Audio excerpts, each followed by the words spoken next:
hello, namaste. Welcome back to Needs of Children. We are discussing about 10th Standard English Medium Social Science, Political Science, Chapter number 2, the continued part of Indian Foreign Policy. In the previous session, we get the information about the meaning of foreign policy and also the major aims of Indian foreign policy. Those are all the important concepts we are discussed in the previous class. Let's come to the continued part in this session. So the basic concepts of Indian foreign policy. Among that, the first point, Panchasheela Principles.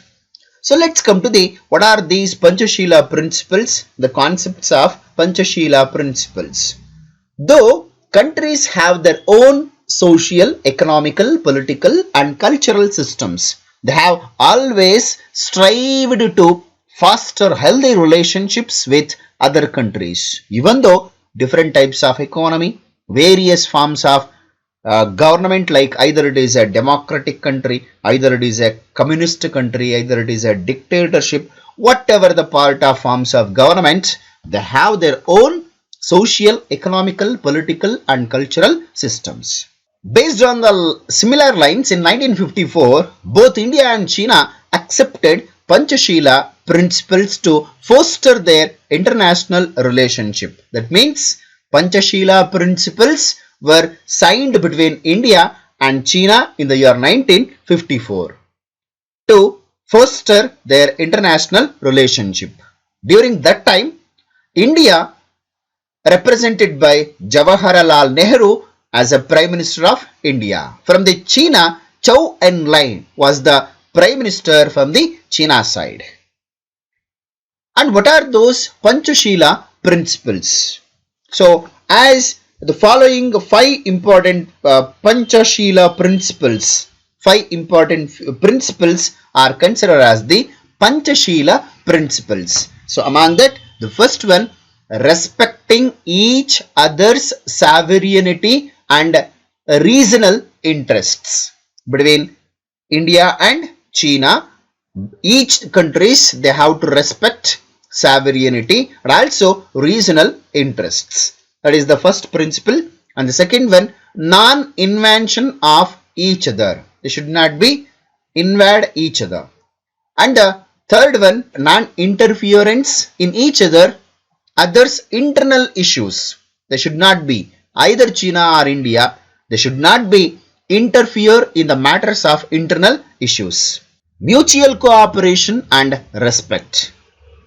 So that is expectation between the cooperation among the India and China, as well as they have to give the respect and peaceful coexistence. So these are the 5 principles signed between India and China, considered as the Panchasheela Principles. So this is the basic aspect of Indian foreign policy with China. And the second one, non-alignment policy. So what is the concept of this non-alignment?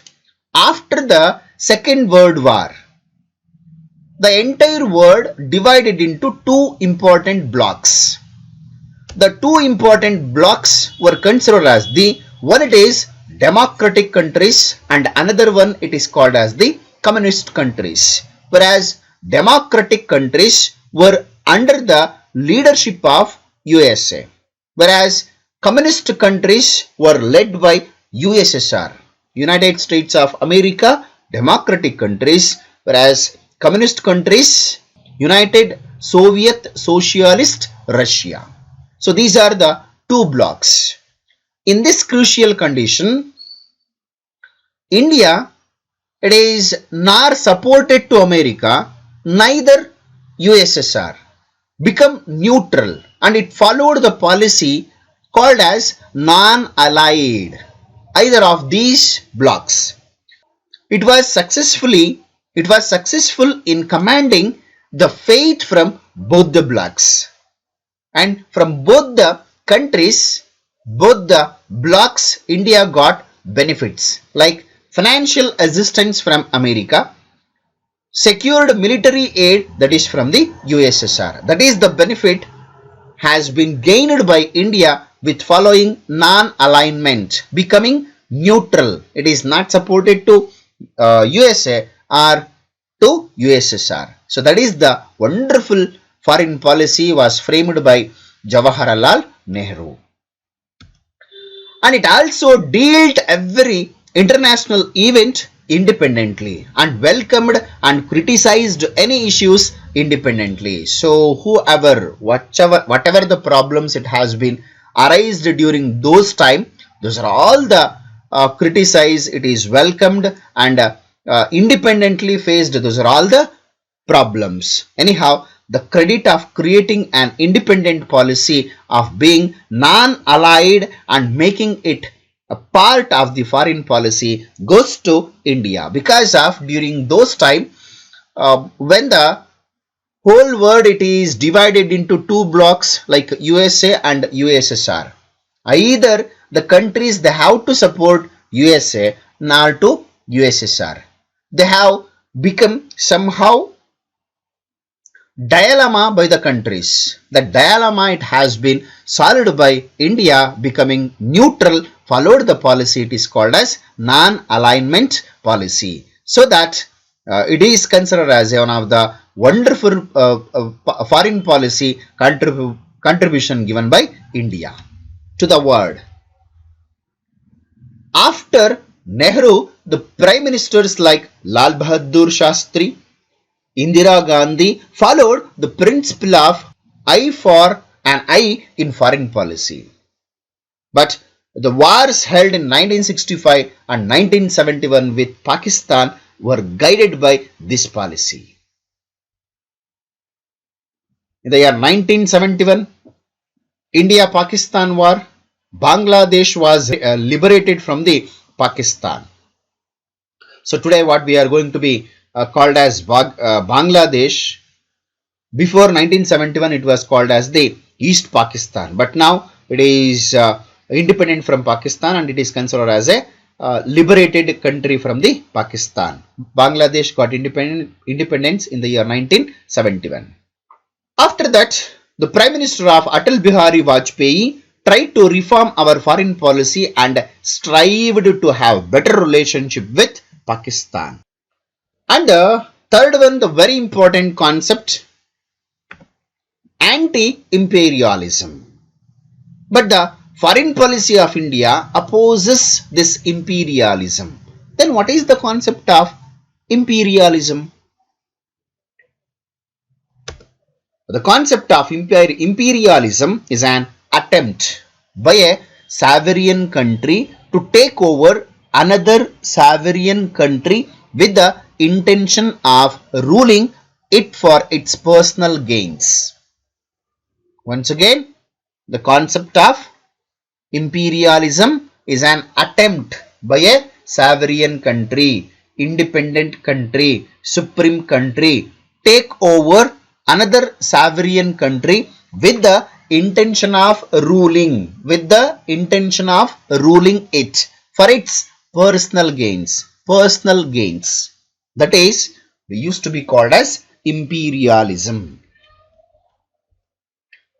It was natural for India, which gained its independence from an imperial country, to oppose moves for other countries.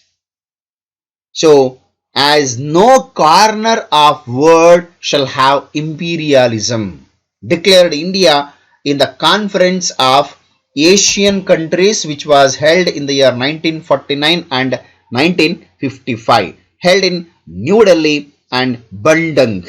In these places, it is majorly highlighted, no corner of the world shall have imperialism. That is the wonderful message was given by our India in the Asian Conference of Asian Countries held on 1949 and 1955. So that is about the concept of anti-imperialism. And the next concept is called as anti-apartheid policy. So according to this concept, apartheid is an attempt by a race of people of a particular skin color to subjugate another race of people of different skin color in the name of supremacy. in the name of supremacy. Apartheid is an attempt by a race or people of a particular skin color to subjugate, separate another race of people of different skin color in the name of supremacy. So it is become as one of the very important problem of the world, just like what we are facing in India, like caste system. In the same way, some of the countries, majorly in European countries, just like it has become one of the very important discrimination between the skin color like whites and blacks. Apartheid is an affront to human rights and world peace. The foreign policy of India declared that no country of the world shall practice this. That is the wonderful message as given by India with foreign policy practicing of anti-apartheid policy by European countries. So that till recently the minority white people were ruling the majority black people in South Africa. So India had declared its support to Nelson Mandela and his party African National Congress who were opposing apartheid in their country. And the next point, it is called as disarmament. Here the process of elimination of specific arms step by step is called as disarmament. The process of eliminating of a specific arms step by step is called as disarmament. But there is an increased competition for the production, sale and collection of arms in the world. After the First and Second World Wars, this was for the many countries in the world. This competition is increased the production of arms, sale and collection of arms. Many of the countries are worried that this massive scale of arms could lead to Third World War. Countries with massive arms may attack another country internationally or by mistake or by accident, triggering massive devastation. Keeping in this mind, it has been declared some of the announcement, the concept is disarmament. India, being a peace-loving country, advocates for the reduction of arms qualitatively as well as quantitatively. Since the time of Nehru, India has supported disarmament process. Though it is impossible and impractical to attain total disarmament, as every country needs arms for its protection. An attempt can be made reduce the number of arms. So that is against the disarmament, our Indian foreign policy given wonderful message to the world.